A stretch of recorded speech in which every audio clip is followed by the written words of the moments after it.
uchapa kazi na umahiri, tunatupilia mbali, hofu haikwamishi kwetu uchapa kazi.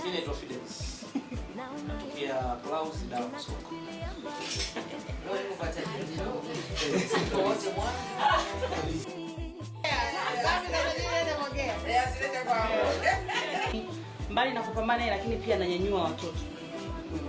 Na si watoto wake tu, ananyanyua watoto wengi. Anaandaa event nyingi za watoto, za kuwapa watoto confidence ya kujiamini.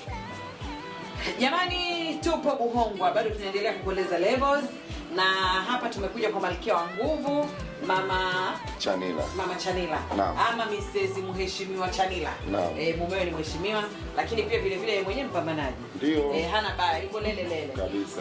Tumekuja kumletea kanga zake, amenunua meza zake 2, kwa hiyo kwa ajili ya watu wake na yeye mwenyewe. Tutakuja kukutana naye Jumangapi? Jumamosi pale za kwa Tunza Beach. Nagea nikukumbushe tu kwamba kwa sababu tushatangaza ni sold out. Huyu alinunua mapema sana. Sasa ni sisi tu, mambo yalikuwa mengi, tumechelewa kumletea.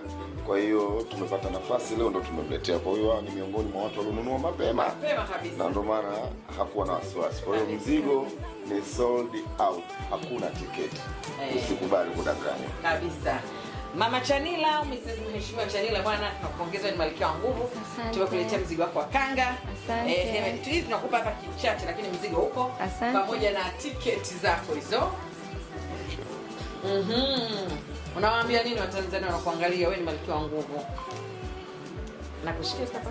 Habari za mchana mabibi na bwana. Nzuri kwa niaba. Nimefurahi kwa ujio wa watu wa Clouds nyumbani kwangu. Wamefika, wametutembelea. Nasi tutawasapoti, tutakuwepo siku ya tukio. Pia ni watu waaminifu. Tiketi nimenunua jana na zimeweza kufika kabla ya ule muda. Jamani, karibuni, tutaenjoy tarehe 25.